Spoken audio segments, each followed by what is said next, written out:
시냇가에 심은 나무라는 제목으로 함께 나누고자 합니다. 나무가 지금 어디 있는 거예요, 그러면? 네, 시냇가에 심은 나무. 시냇가에서 자란 나무인가요? 네. 시냇가에 심었죠. 그럼 원래 시냇가에서 자랐나요? 아닌 것 같아요. 네, 시냇가에 심은 나무입니다. 네, 사실 이렇게 말씀 다 해요. 네. 그런데 참 또 말씀 준비하면서 왜 이렇게 어렵게 됐나 또 엄청 고민을 많이 했는데요. 네, 그래도 더 많이 풍성함을 누릴 수 있었으면 하는 소망이 또 제 안에 있구나라는 생각을 많이 해보았습니다. 예를 들어서 우리 아버지에 대해서 설명을 해봐라 라고 이야기했을 때 뭐 한용석 이름은 한용석님이고 막 이렇게 막 지금까지 무슨 일을 하셨고 두 자녀를 두셨고 이렇게 여러 가지를 설명할 수 있지만 아버지 남자야 이렇게 끝나면 뭐 아무것도 모르고 끝나는 거잖아요. 네, 그래서 조금 또 많이 어려워진 설교이긴 하지만 이게 또 우리가 하나님께서 우리를 어떻게 하셨는지, 하나님께서 우리에게 무슨 일을 하셨는지를 조금 더 풍요롭게 해주기를 소망합니다. 하나님께서 우리의 마음을 만져주시기를 기대해요. 네, 내일 지구의 종말이 올지라도 나는 오늘 뭐를 심겠다? 네, 사과나무. 네, 감사합니다. 명언이 있습니다.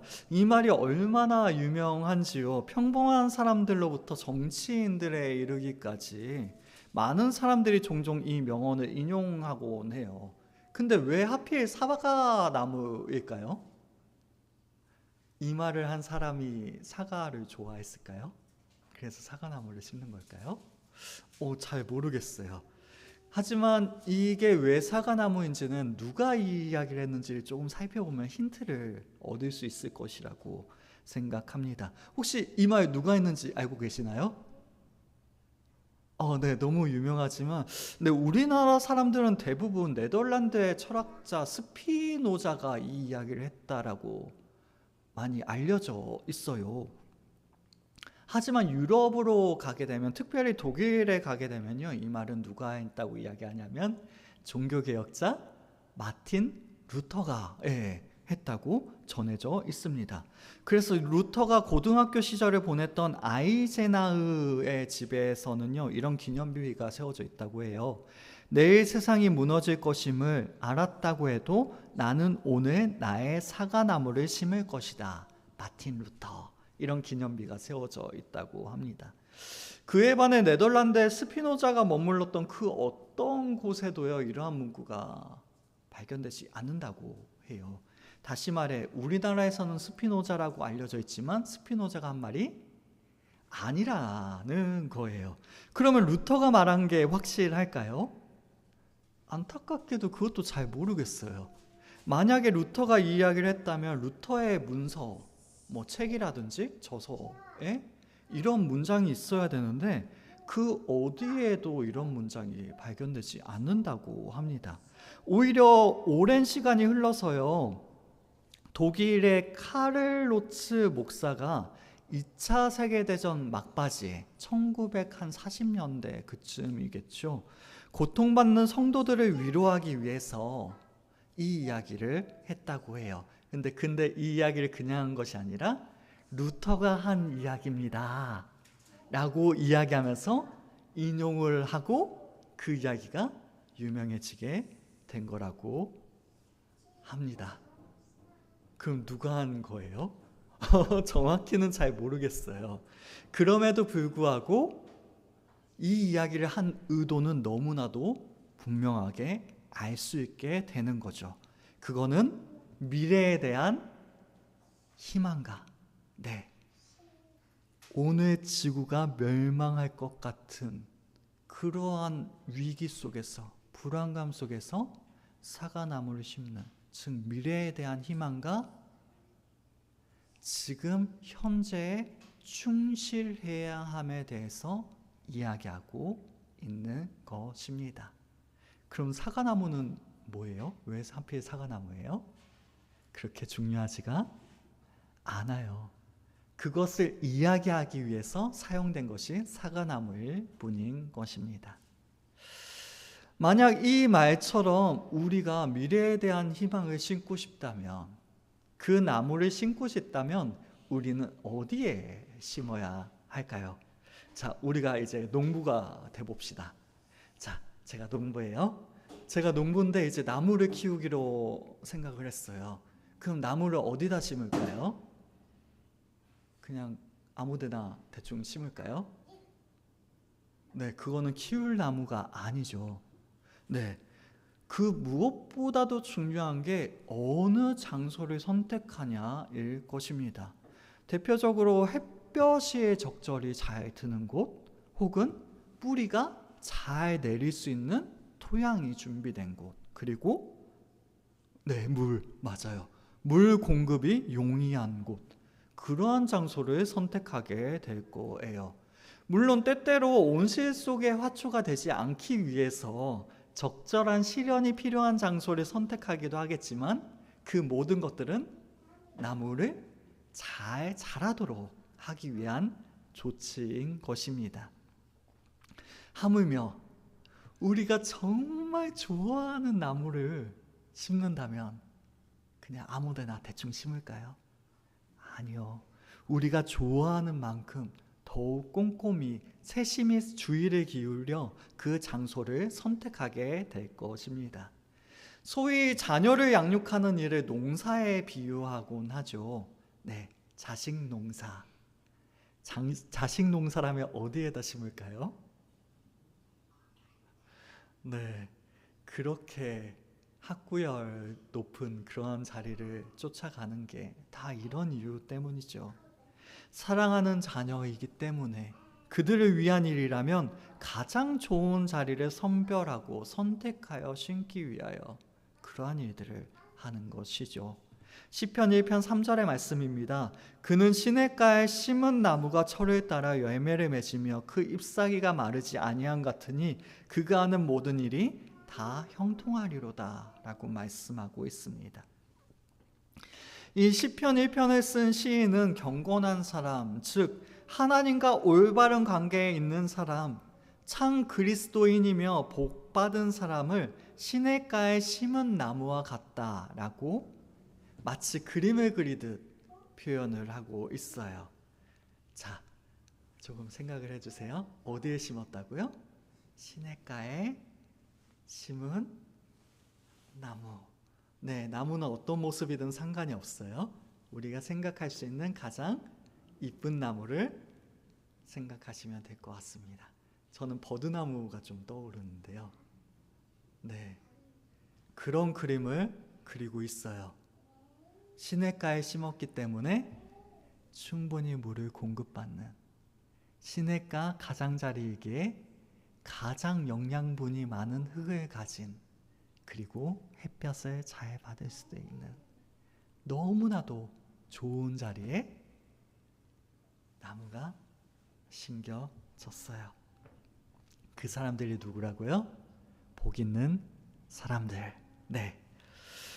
그리고 시인은 그림을 그리는 가장 중요한 부분을 이야기하고 있습니다. 그것은 무엇이냐면 심는 이라는 단어예요. 심은. 네. 즉 누군가가 심었다라는 것입니다. 누군가가 와서 나무를 위한 자리를 마련하고 그 자리에 나무를 두었습니다. 다시 말해 그 자리에 나무를 심었습니다. 이는 그곳에서 자연적으로 생겨나 자란 것이 아니라는 이야기예요. 그래서 저는 한번 상상을 해봤습니다. 나무가 그렇게 옮겨지려면 어떻게 해야 될까요? 자, 이제 제가 나무예요. 네, 제 나무인데 지금 있는 자리가 좀 불만스러워요. 그래서 좀 더 좋은 자리로 가야 될 것 같아요. 그래서 이제 다리를 걷어붙이고 이렇게 아니죠. 다리가 아니라 뭐예요? 뿌리를 걷어붙이고 네. 네. 이상하죠? 네. 그 뿌리를 휘감고 있는 모든 흙을 이렇게 탈탈 털어내고 이렇게 걸어서 여기가 좋으니 네. 여기에 심겨줘야겠다. 이제 나뭇가지로 땅을 파고 네. 짜잔 하고 심겨졌어요. 네. 말이 되나요? 네. 나무는 절대로 스스로 옮겨질 수 없고 절대로 스스로를 심을 수 없습니다. 우리가 복 있는 사람, 행복한 사람이 되는 일도 마찬가지입니다. 그 일에 있어서 우리는 마치 나무와 같습니다. 시냇가에 심은 나무, 즉 나무가 시냇가에 심겼던 것처럼 우리 또한 행복에, 복에 심겨져야 하는 것이에요. 누구도 이 세상에 복 있는 사람으로, 행복한 사람으로 처음부터 태어나지 않는다라는 이야기인 것입니다. 그러하게 어디에서 태어났는지는 중요하지가 않아요. 어디에 있었던 상관이 없습니다. 이제는 어디에 심겼느냐가 중요한 것이죠. 복 있는 사람, 즉 오직 여호와의 율법을 즐거워하여 그의 율법을 주야로 묵상하는 사람은 다 이러한 모습인 것입니다. 그것은 우리가 그리스도인이 되는 일에도 마찬가지입니다. 그리스도인들이 바로 복 있는 사람들이죠. 그리스도인들은 자신에게 행하여진 일로 말미암아 스스로 한 게 아니라 누군가 나에게 행한 일로 말미암아 우리에게 일어나는 어떠한 일의 결과로 그리스도인, 다시 말해 경건한 사람들이 되어집니다. 우리는 심은 나무입니다. 누군가가 거기 가져다 둔 것입니다. 우리는 그리스도인으로, 그러한 사람으로 태어난 것이 아니라 누군가가 우리를 그리스도인으로 심으신 것인 것이죠. 우리가 기독교 가문에서 태어났다는 이유로 자신이 그리스도인이 되었다 말할 수는 없는 것처럼 말입니다. 나아가 기독교 국가에서 태어났다고 할지라도 내가 태어날 때부터 그리스도인입니다 라고 말할 수 있어요? 없어요? 없는 것이에요. 그런 것은 없습니다. 본성적으로 그 누구도 그리스도인이 아니기 때문입니다. 에베소서 2장 3절의 말씀입니다. 전에는 우리도 다 그 가운데서 우리 육체의 욕심을 따라 지내며 육체와 마음에 원하는 것을 하여 다른 이들과 같이 본질상 진노의 자녀이었더니. 본질상 뭐래요? 진노의 자녀. 우리는 본성적으로 진노의 자녀라고 말씀하고 있습니다. 단 한 사람도 빠짐이 없습니다. 의인은 없나니 하나도 없습니다. 모든 사람은 죄악 중에 태어났고 죄 중에 잉태되었습니다. 그리스도인들은 자연적인 존재가 아니라는 것이에요. 미국의 사실주의 작가이자 노예제를 반대했었던 해리엇 비처 스토어라는 사람이 있습니다. 좀 누군지 잘 모르시겠죠. 하지만 작품을 들으시면 뭔지 아실 거예요. 1852년에 노예제도의 비참함을 자세하게 묘사했던 톰 아저씨의 오두막. 이 제목은 조금 들어보셨죠? 네, 톰 아저씨가 누구냐면 노예인데요. 네, 정말 선한 좀 좋은 주인이 있었는데 그 주인이 어려워지자 아끼던 톰을 노예를 팔 수밖에 없게 된. 그래서 그 팔려나갔는데도 이 톰이 막 다른 노예들을 도와주고 막 그들의 불합리한 것들을 막 어떻게든 막아주려고 하고, 자기도 노예인데 그러다가 결국에 다른 노예를 도와주다가 주인한테 죽임을 당하는. 그래서 이전 주인이 조금은 괜찮아져서 그 아들이 이 노예를 너무 사랑해서 나중에 찾으러 가거든요. 근데 마지막에 결국 죽게 돼요. 그러한 모습을 보면서 이 아들이 이 톰의 죽음을 기리며 숭고한 그 모습을 이야기하는 그러한 이야기입니다. 노예들이 얼마나 비참한 생활을 하는지를 알려주는 그러한 책이었어요. 그 작품 중에 등장하는 노예 소녀 톱시라는 아이가 있습니다. 그 아이를 향하여 누군가가 누가 널 만들었는지 아니? 라는 질문을 던집니다. 그때 그 소녀는 그냥 자랐을걸요? 누가 절 만들었다고 생각하진 않아요. 라고 대답합니다. 아마도 자신의 노예의 그 상황에 대해서 이제는 자포자기하고 넘을 수 없는 그 한계로 말미암아 정말 절망하였던 그 대답이 바로 이 대답인 거예요. 그냥 자랐을걸요? 누가 날 만들었다고 생각하지 않아요. 그리고 우리 또한 우리의 현실을 보게 될 때 그러한 마음이 들게 될 것입니다. 나무는 자기 스스로를 심을 수 없습니다.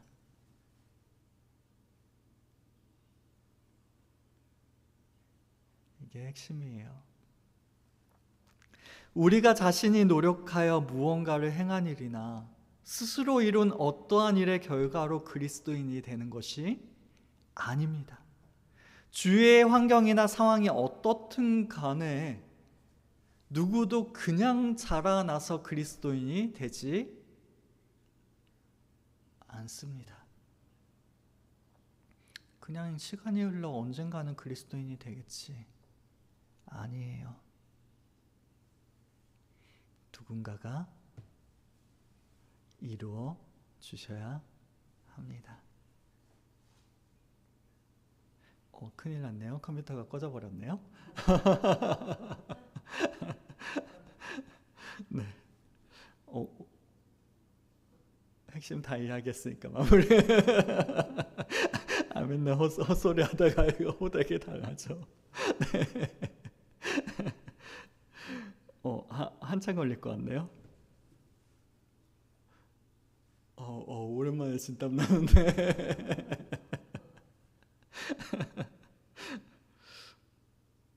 그냥 기억나는 대로 할까요? 그러면 또 이거 준비한 게 아깝긴 한데. 네. 조금만 기다려보죠. 네, 그렇습니다. 계속해서 반복해서 말씀드리고 싶은 거는 우리가 스스로를 심을 수 없다. 즉, 우리 스스로가 그리스도인이 될 수 없다라는 거예요. 그래도 결론부터 좀 앞으로 좀 가지고 와 볼게요.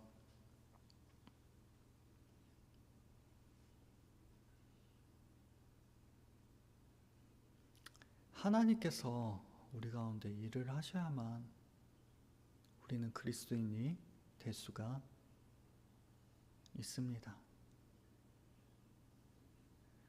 그러면 얼마나 우리한테 많은 일들을 하셔야 할까요?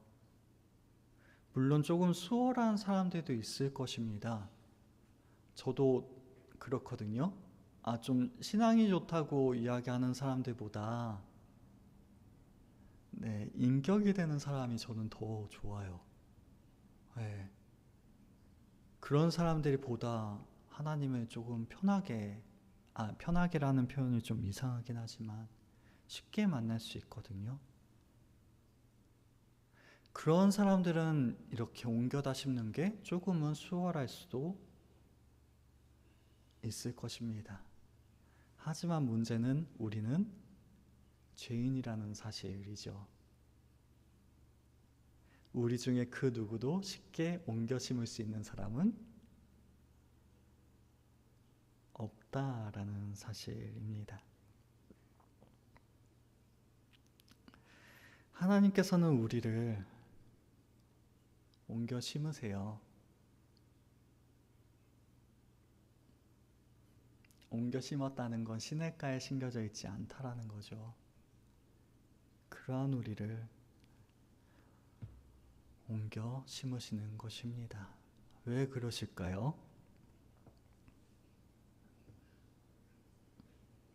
왜 그렇게 번거롭게 그렇게 하실까요?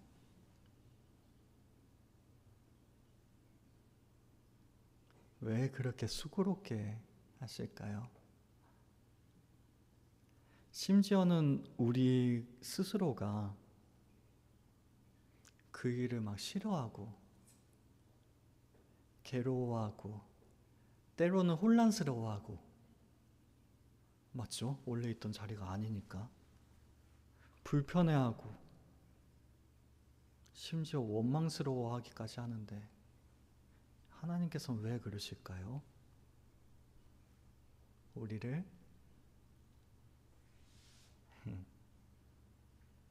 그냥 적당히 대충 사랑하시는 게 아닌가 봐요. 그 모든 수고를 아끼지 않으시고 아까워하지 아니하시고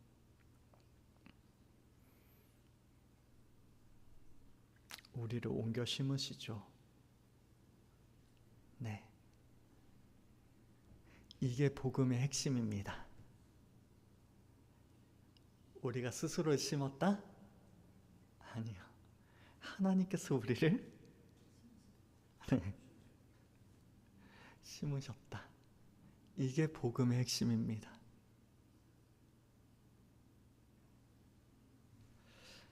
이것은 다른 사람의 행위, 즉 내가 아니라 누군가가 우리에게 행한 일이라는 것을 분명히 이야기해 줍니다.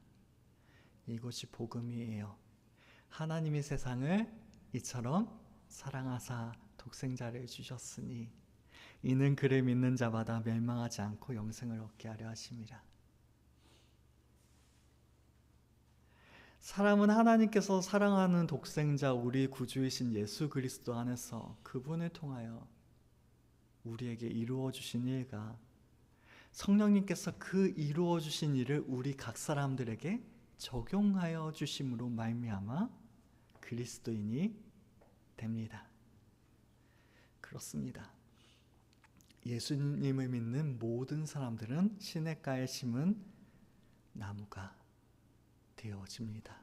그리고 하나님께서 그 일을 하시는 이유 또한 우리를 시냇가에 심은 나무가 되게 하기 위해서입니다.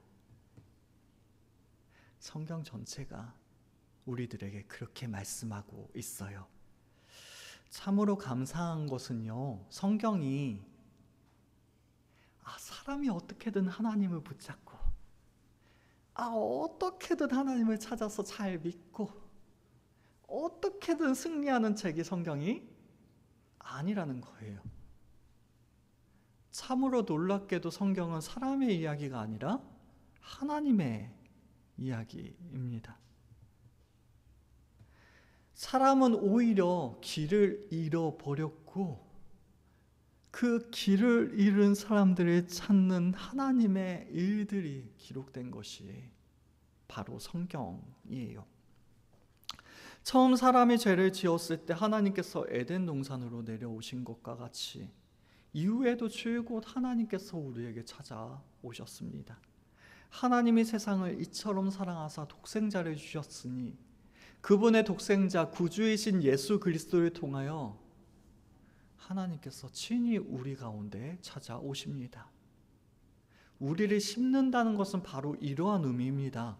하나님께서 친히 이 땅에 오셨을 때 영원하고 끝없는 영광 중에 있던 그 아들을 보좌에서 떠나보내어 처녀의 태에 태어나게 하셨을 때 바로 이 심는 일을 하신 것입니다. 우리가 도덕적으로 살았기 때문에 윤리적으로 훌륭하기를 위하여 노력했기 때문에 이루어낸 일이 아니라 하나님께서 행하신 이 일을 힘입어 우리는 그리스도인들이 되는 것입니다. 예수님의 탄생뿐만이 아닙니다. 하나님의 율법에 완전하게 순종하신 그리스도의 삶도, 그리고 갈보리산 위에 십자가에서 당하신 희생적이고 대속적인 죽음도 하나님께서 우리에게 행하신 일, 우리를 심으신 일입니다. 이러한 일이 우리를 그리스도인으로, 복 있는 사람으로 만들어주는 것입니다. 만일 다른 방식이나 방법이 있었다면 예수님께서는 내려오실 필요도 없으셨고 하나님께서 우리를 찾으실 필요도 없으셨겠죠. 그럼에도 주님께서 그리하신 것은 다른 길이 없었기 아니요, 다른 길이 없었던 게 아니라 다른 길이 아예 없기 때문입니다.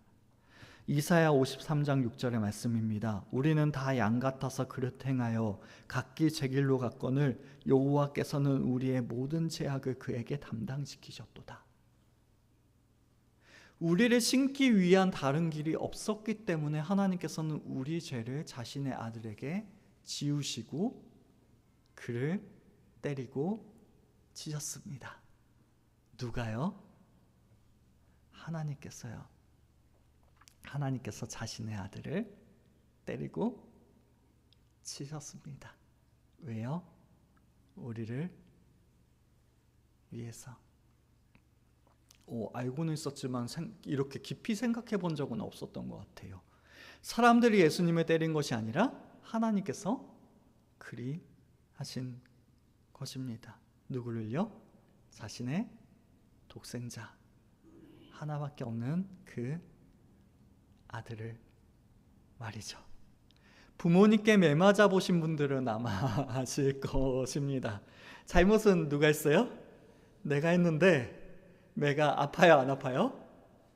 죄를 달게 받아야죠. 그러면 내가 잘못했으니까 매가 아파야 돼요, 안 아파야 돼요? 안 아파야 되는데 너무 아파요. 네. 자녀를 혼내보신 분들도 아실 것입니다. 아이가 잘못한 일인데 누가 아파요? 네, 혼내는 내가 너무 아파요. 근데 문제는요, 자신의 잘못도 아니었어요. 예수님 입장에서는요. 하나님 입장에서는 자기 아들의 잘못도 아니었어요. 내가 잘못해도 아픈데 죄를 알지도 못하시는 그분께서 하나님께 자신의 아버지께 버림을 받았습니다. 고린도후서 5장 21절의 말씀입니다. 하나님이 죄를 알지도 못하는 이를 우리를 대신하여 죄로 삼으신 것은 우리로 하여금 그 안에서 하나님의 의가 되게 하려 하십니다. 하나님께서는 죄를 알지도 못하는 자신의 아들을 우리를 대신하여 죄로 삼으셨습니다. 죄를 짊어진 그 정도 수준이 아니에요. 죄로 삼으셨대요. 죄를 알지도 못하는 사람을 그냥 죄로 여기신 거예요. 왜요? 누구를 위해서? 우리를 위해서. 우리를 하나님의 의가 되게 하시려고. 십자가에서 진노의 칼로 자신의 아들을 찢으셨으며 그 아들은 죽었고 그 시신은 무덤에 묻혔습니다. 하지만 그것으로 끝나지 않았죠. 아들은 하나님의 강한 능력으로 죽은 자들 가운데 다시 살아나셨습니다. 죽음과 지옥을 정복하셨습니다. 죽음의 끈을 끊으셨어요. 그분은 하늘로 올라가셨고 거기서 하나님 우편에 앉으셨습니다.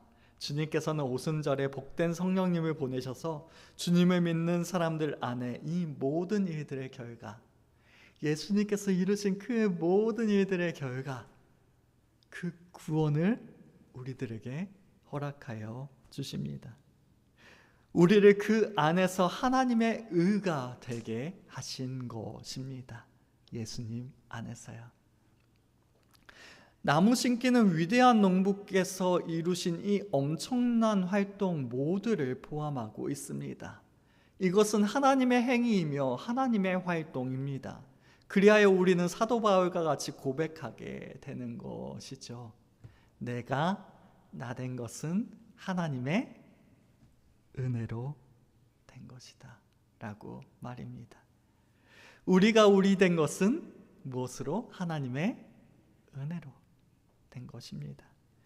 그러하기에 우리는 스스로 자랑할 것이 전혀 없습니다. 우리는 아무것도 안 했기 때문이에요. 우리가 한 일은 아무것도 없습니다. 전능하신 하나님께서 우리를 위하여 오직 은혜로 모든 일을 다 이루셨기 때문에 우리는 그 구원을 받아 누릴 수 있는 것입니다. 그러하게 이 나무가 어디에 심겨 있는가가 굉장히 중요해요. 네, 성경에서 나무는 어디에 심겼나요? 본문에서 시냇가에 심은 나무. 네, 시냇가에 심겼습니다. 마찬가지로 우리는 어디에 심기나요? 시냇가. 네, 우리는 시냇가에 심깁니다. 그럼 그 시냇가는 어딘데요? 예수님 안입니다. 예수 그리스도 안에 우리는 심겨집니다. 그것은 곧 우리가 그리스도인이 된다는 것입니다. 핵심은 이전보다 나아졌다거나 더 나은 사람이 되려고 노력한다거나 그리스도를 따르려고 노력하는 일이 아니에요. 우리를 그리스도인으로 만든 것은 그리스도께서 우리를 들어 그분 안에 접붙이는 일이 있었기 때문입니다. 그렇게 되면 그리스도의 생명을 우리는 얻게 됩니다. 성경에 가득한 신약 성경을 보면 그리스도 안에서 라는 단어가 계속 반복해서 나와요. 안에서. 네, in 크리스토스. 예수님 안에서, 그리스도 안에서. 이거 정말 중요하거든요. 그 안에서라는 표현이 바로 이에 해당됩니다. 신약 성경은 우리 모두가 아담 안에서 태어났다고 말씀합니다. 우리 모두가 아담 안에서 태어났기 때문에 결코 죽음에서 벗어날 수 없는 존재가 바로 우리들임을 말씀하고 있는 것이죠. 따라서 우리들에게 필요한 것은 뭐예요?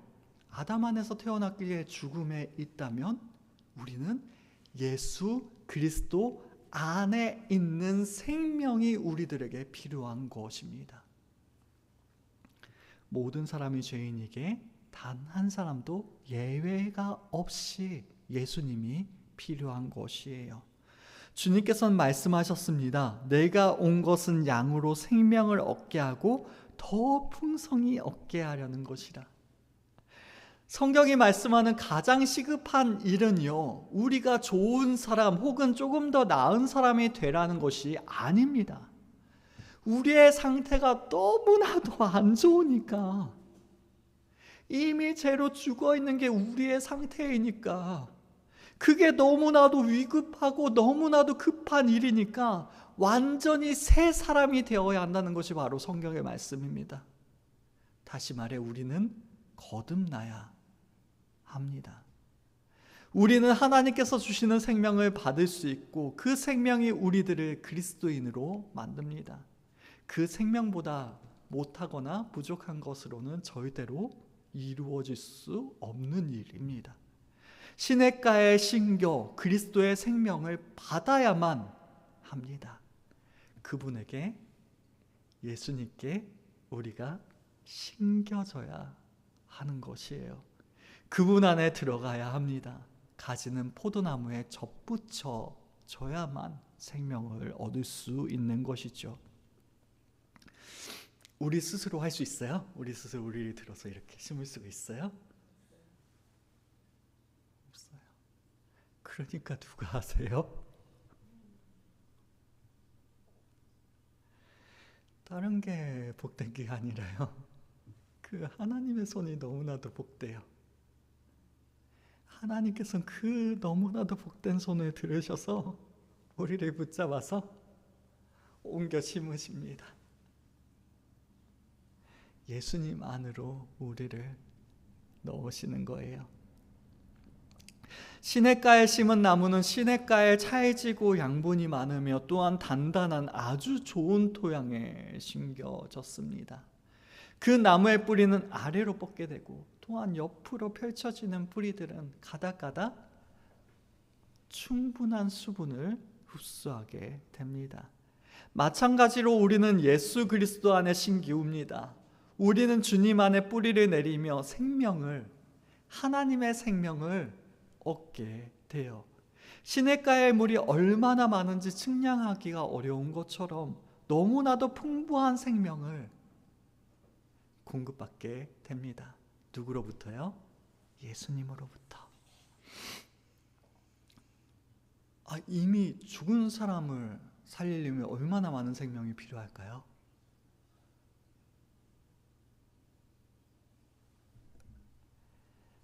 이미 죄로 우리들을 살리기에 충분한 그 생명을 하나님께서는 공급하여 주세요. 그것이 바로 하나님의 부요함입니다. 에베소서 3장 19절의 말씀입니다. 그 너비와 길이와 높이와 깊이가 어떠함을 깨달아 하나님의 모든 충만한 것으로 너희에게 충만하게 하시기를 구하노라. 생명, 양분, 수분, 그 모든 것이 이 복된 생수의 강, 다름 아닌 하나님의 아들 우리 주 예수 그리스도로부터 우리들에게 흘러 들어오게 됩니다. 그분께서는 우리가 그 모두를 얻게 하시려고 성육신 하셨고 또한 죽으셨으며 부활하셨습니다. 우리는 그리스도 안에서 충분한 생명을 부여받고 새로운 인간성을 얻게 됩니다. 예수님으로 인하여 새로운 인간성, 예전에는 죄인, 이제는 의인으로. 주님 안에서 이 완전한 인간성이 우리를 그리스도인으로 만듭니다. 이것은 전적으로 죄인이 의인이 된다는 건 뭐예요? 완전 새로운 출발이죠. 다른 곳에 심겼던 나무가 이제 시냇가에 심겼다는 것은 새롭게 출발하는 것입니다. 다시 태어나는 것과 같습니다. 완전히 새 생명을 받는 일입니다. 이전에는 우리들에게 없던 새로운 원리, 새로운 삶이 우리 안에 들어오게 되는 것입니다. 하나님의 모든 충만하신 것으로 충만한 신성에 참여하는 사람들이 되어집니다. 그리하여 우리들은 그리스도께서 나의 생명이시라고 고백하게 됩니다. 갈라디아서 2장 20절의 말씀입니다. 내가 그리스도와 함께 십자가에 못 박혔나니 그런즉 이제는 내가 사는 것이 아니요 오직 내 안에 그리스도께서 사시는 것이라. 이제 내가 육체 가운데 사는 것은 나를 사랑하사 나를 위하여 자기 자신을 버리신 하나님의 아들을 믿는 믿음 안에서 사는 것이라. 내가 사는 게 아니라 내 안에 예수님께서 사시는 것이다. 나의 생명이 아니라 이제는 주님께서 주신 그 생명으로 살아가는 것이다 라고 고백하게 되는 것입니다. 물론 하나님께서 우리를 심으시는 일은 우리를 불편하게 할 수도 있습니다. 그토록 견고히 뿌리 내리고 있던 우리 자리에서 세상이라는 달콤한 유혹과 죄라는 안락함을 떠나 예수님 안으로 들어가는 일은 우리를 불편하게 하기도, 혼란스럽게 하기도, 심지어 고통스럽게 하기도 합니다. 당연합니다. 우리가 있던 그 자리가 그 땅이 아니기 때문에. 그럼에도 그러한 불편함은 하나님께서 우리를 우리가 왜 불편한 거예요? 나무가 계속 그 자리에 있었으면 불편하지도 않아요. 옮겨 심겨지고 있기 때문에 불편한 겁니다. 그 이야기는 뭐예요? 나무는 스스로 갈 수 없으니 누군가가 이 나무를 옮기고 그리고 옮겨 심었기 때문입니다. 기독교에 대해서 거부감이 들 수 있는 이유는 무엇 때문이라고요? 하나님께서 우리 가운데 일하고 계시기 때문입니다. 그래서 말씀이 편하지만은 않으셨으면 좋겠어요. 말씀을 들을 때 할렐루야, 다 맞는 말씀입니다. 물론 좋죠. 하지만 우리 안에 무언가 부딪힘과 갈등이 있었으면 합니다. 그런 설교를 해야 되는데 참 쉽지는 않아요. 호세아 10장 12절의 말씀입니다. 너희가 자기를 위하여 공의를 심고 인애를 거두라. 너희 묵은 땅을 기경하라. 너희 묵은 땅을 기경하라. 지금이 곧 여호와를 찾을 때니 마침내 여호와께서 오사 공의를 비처럼 너희에게 내리시리라. 나무를 심기 위하여 묵은 땅을 기경하는 것. 기경이 뭔지 아시죠? 땅을 일구는 거. 네. 일구는 일은 하나님 없이 살아오는 일에 익숙할 대로 익숙하여져서 단단히 굳어져 버린 우리의 마음을 부드럽게 갈아내는 일이기에. 이거 편할까요? 불편할까요? 진짜 불편해요. 심지어는 고통스럽기까지 합니다. 그럴 수밖에 없어요. 그럼에도 그 일을 하시는 분은 하나님이십니다. 하나님께서 우리의 마음을 기경하시어 부드럽게 되도록 하나님께서 우리를 다루고 계신 것입니다. 청년 때 저희 형이 놀라운 사실을 하나 발견을 했어요. 벌써 한 15년, 20년 전인데요. 그때랑 지금의 교회 분위기는 많이 다르긴 하지만 그때 당시에 교회 목사님들은 항상 뭔가 질문을 하면 설교 시간에 질문을 할 때 네 혹은 아멘이라는 반응을 이끄는 질문들만 한다는 거예요. 절대로 아니요 라는 대답을 원하는 질문은 하지 않는다는 겁니다. 듣고 보니까 진짜 그렇더라고요. 그 시대는 그랬거든요. 그건 아마도 아니요라는 그 대답에 부정적인 영향력이 염려가 되었기 때문에 그리하신 것은 아닐까 생각을 해봅니다. 네, 설교자의 입장에서 정말 제일 두려운 게 바로 그거예요. 혹여라도 말씀에 대해서 반대되는 감정을 가지게 될까봐, 혹시라도 신앙이 흔들려 믿음을 저버리게 될까봐 항상 노심초사하면서 어떻게든 조심하고자 노력하는 게 바로 설교자들의 공통적인 모습이거든요. 하지만 부정적인 감정 또한 뭐예요? 하나님께서 우리를 심으시는 일, 하나님께서 우리들에게 일하고 계신다는 그 증거가 되어질 수 있습니다. 우리가 죄인이라는 현실을 바라보는 일은 불편할 수밖에 없습니다. 우리가 앉아있던 자리, 사망의 그림자 아래에서 옮겨지는 일은 나무가 뿌리채 뽑히는 것과 같이 고통스러운 일일 수밖에 없습니다. 그때 우리는 우리의 죄를 깨닫기 때문입니다. 그래서 고통스러운 거예요. 우리가 우리의 죄를 깨닫기 때문에. 하지만 아시죠? 우리가 우리 죄를 깨닫게 되면 우리는 어떻게 돼요? 하나님을 붙잡게 돼요. 그제서야 하나님을 바라볼 수 있게 됩니다. 우리가 우리 죄를 깨달아야만 예수님이 정말로 나에게 필요하신 분이시구나 우리는 고백하게 돼요. 죄를 깨닫지 않는 사람은, 깨닫지 못하는 사람은 예수님이 필요하지 않습니다. 자신의 죄를 깨닫게 되는 것, 그것이 비록 고통스러운 일일지라도 그것은 바로 하나님께서 우리에게 행하여 주시는 일입니다. 하나님께서 그리하시는 것은, 비록 우리가 고통스러울지라도 하나님께서 그리하시는 것은 우리를 시냇가에 심으시기 위함입니다. 죄와 사망에서 우리를 옮기시어 생명 되시는 그리스도 안에 우리의 뿌리를 내리게 하기 위해서 그 일을 하시는 것입니다. 우리에게 일어나는 일이 우리를 뒤흔들고 당황스럽게 하며 우리 자신을 보호하고자 마음의 문을 닫고 싶은 것이 되어질지라도 그 일은 하나님께서 우리를 생명의 길로 이끄시고자 하시는 일인 것이에요.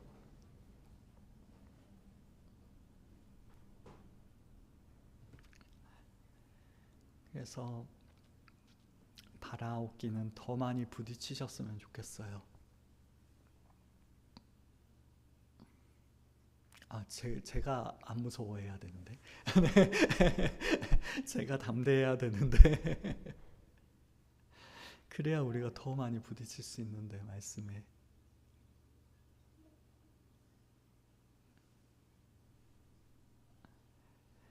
아직 우리 주님을 믿지 않는 우리 가족들이 더 많이 부딪혔으면 좋겠어요.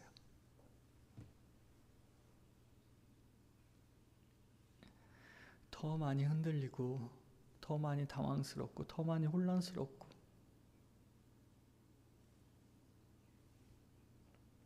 하나님께서 그들을 옮겨 심어주실 줄로 믿습니다.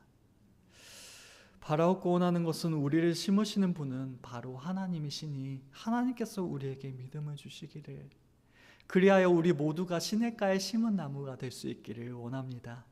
하나님께서 사랑하는 자녀들을 가장 사랑하시기에 가장 좋은 자리에 우리를 심으십니다. 그 시냇가에서 우리는 끊임없이 생명수를 공급받을 것입니다. 타는 듯한 우리의 갈증은 이미 끝났습니다. 우리의 결핍, 우리의 갈망, 우리에게 부족한 모든 것들은 우리 주 예수 그리스도를 통하여 우리에게 차고 넘치도록 풍성하게 우리에게 주어질 것입니다. 우리를 예수 그리스도 안에 심으시는 하나님의 사랑이 영원토록 우리를 붙잡으실 것이에요. 행복한 사람은 어디에 심겨진 사람들? 시냇가에. 시냇가는 누군데요? 예수님. 예수님께 심겨진 사람들이 행복한 사람들입니다. 이 사실을 기억함으로 우리를 시냇가에 심은 나무, 예수 그리스도 안에 심으시는 하나님의 사랑에 감사할 수 있는 우리 모두가 되시길 원합니다. 시냇가에 심은 나무. 이제 또 신문이 조금 더 크게 보이죠? 네, 하나님께서 우리 가운데 행하신 일들, 그 일로 말미암아 우리 주 예수 그리스도 안에서 행복한 우리 모두가 되시기를 주님의 이름으로 축원합니다. 함께 기도하시겠습니다. 기도하실 때 하나님께서 우리를 어떻게 심으셨는지, 그리고 왜 우리를 예수 그리스도 안에 심으셨는지를 깨달아 알 수 있는 은혜를 우리들에게 허락하여 달라고 기도하시길 부탁을 드려요. 그쵸? 정말 많이 감사한 일밖에 없습니다. 예배 전에 말씀드린 것처럼 우리는 비록 작은 교회지만 하나님께서 얼마나 우리를 사랑하여 주시는지, 너무나도 사랑하는 사람들을 보내주셨고, 너무나도 존경하는 사람들을 보내주셨고, 그냥 적당히 주셔도 감사할 텐데 너무나도 풍족하게, 부족함이 없이 우리들에게 주셨음을 우리는 기억합니다. 그 생명수가 예수 그리스도께서 우리에게 풍성하게 하여 주신 그 은혜들로 말미암아 우리는 그 안에서 너무나도 자라날 수 있게 되는 것이죠. 그 하나님의 은혜가 우리에게 있음을, 그러하기에 하나님께서 우리 가운데 일하셨기에, 하나님께서 우리를 심으셨기에 행복한 사람들이 다른 사람들이 아니라 바로 우리들임을 주님 앞에 고백하며 또한 감사하며 기도할 수 있는 이 시간이 될 수 있길 원합니다. 함께 기도하시겠습니다.